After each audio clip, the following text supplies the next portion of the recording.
All right, guys, how you doing?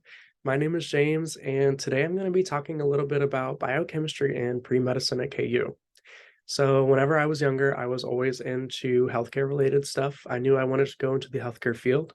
So my junior year of high school, I ultimately decided on KU because they have one of the best pre-medicine programs in the country, and I just knew it was the right option for me. So some of the healthcare paths at KU, there are so many to choose from. You have physical therapy, medicine, nursing, pharmacy, dentistry, like the list goes on and on and on.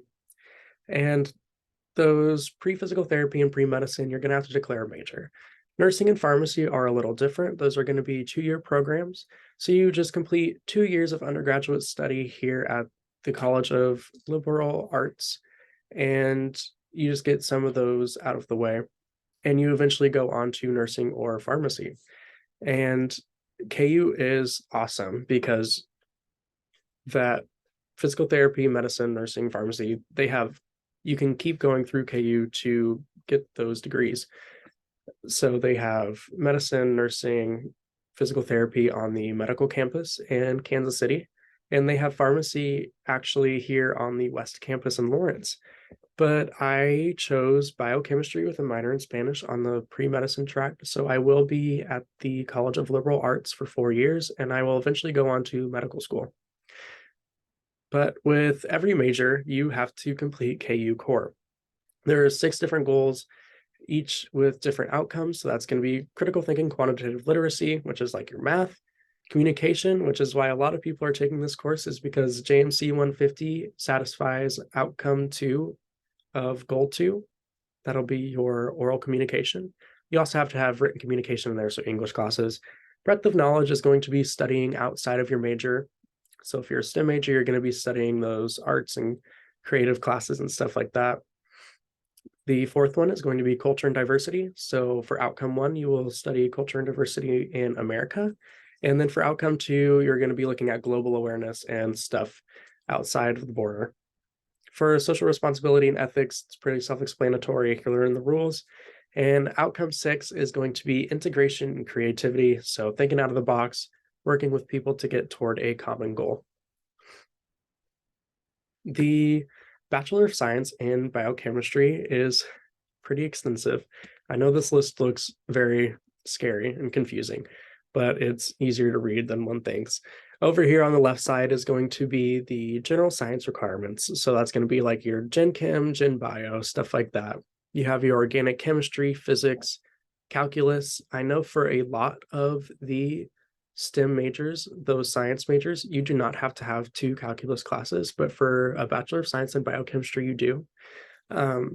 And then once you get past those general classes, you're going to move on to biochemistry course requirements.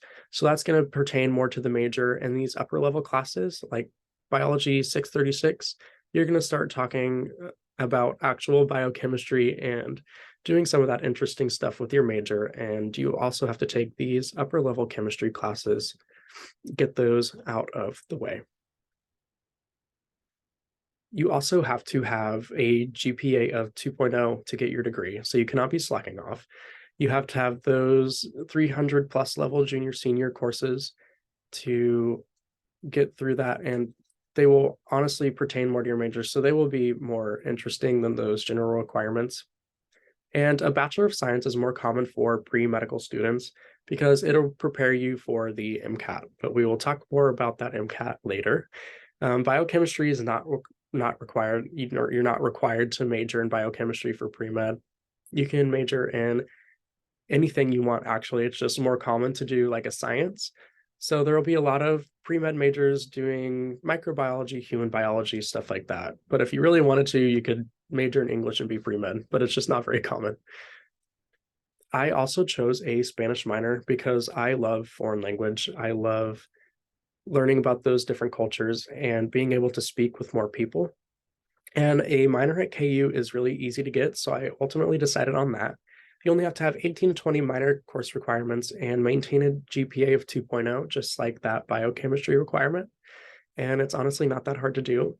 And what's interesting is that those upper level Spanish classes are going to satisfy some of your KU core goals, like the transatlantic Hispanic cultures. That's going to satisfy your outcome 2 of goal 3, which is the culture and diversity.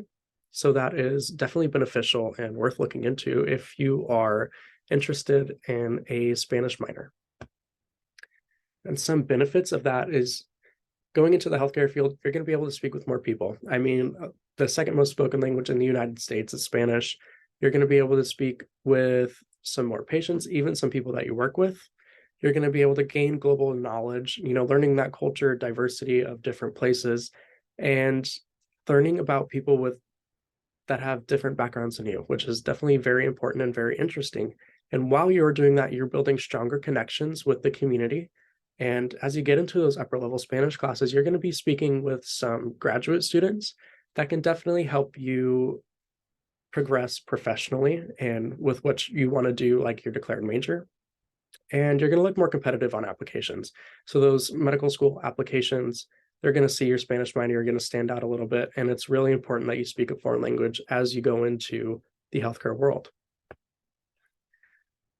Some of those pre-medicine requirements for getting into medical school, you're going to need to take biological sciences at a level of a biology major. So that's going to be any biology course. And that's why I chose pre-med, is because a lot of those upper level classes, even some of the general classes, that stuff is going to be on the MCAT or as you go through medical school. So it was very important that I get those while I get my major out of the way. You also have to take inorganic general chemistry with labs. So that'll be like Chem 130, Chem 135. You have to do general organic chemistry with at least one lab. So you can do any of these in conjunction with each other. Chem 330, Chem 331, Chem 335, or you can do like a 335, 336. But as long as you're getting that lab in there, but you have to take both of those lecture courses. 2 physics with a lab.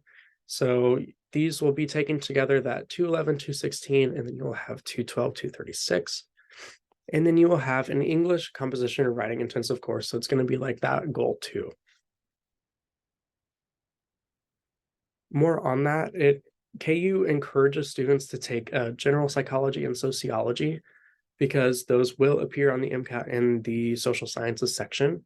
And basically the MCAT is just like a test. It's the medical college admission test, just like the ACT or the SAT. It's like that standardized test with knowledge, and it gives you a score. And that score depends on how you get into medical school, and those medical schools will look at that MCAT score and gauge your performance based off of that. And the academics are not the only thing that pre-medical students need to focus on. You definitely need to focus on volunteering, gaining experience, getting out there. Studying abroad is actually a great way to get some experience. At KU, they actually have a study abroad program where you can study in Spain for a summer in a hospital, shadowing physicians, nurses, stuff like that. It's really interesting. So as I conclude, I just want to point out the counseling services that KU has. One of them would be CAPS. That's going to be like the student counseling services. If you ever want to reach out to somebody, you have something going on, or if you just want to talk, call this number, set up an appointment with them. Do not be ashamed. They're here to help, not to criticize you. And if push comes to shove and you're really struggling, or there's an emergency, 988 is the suicide and crisis prevention hotline. Write those numbers down. They'll come in handy in the future. And another way to help your mental health as you're going through KU is to make friends and just build connections with people. We're all in this together. We're all trying to be successful. We're trying to make our way in life. And it doesn't have to be hard. It doesn't have to be difficult. And just have fun. Have fun while you do it. We're all people. It doesn't all have to be about the academics and all the hard shit. So just have fun while you're here and don't stress yourself out too much.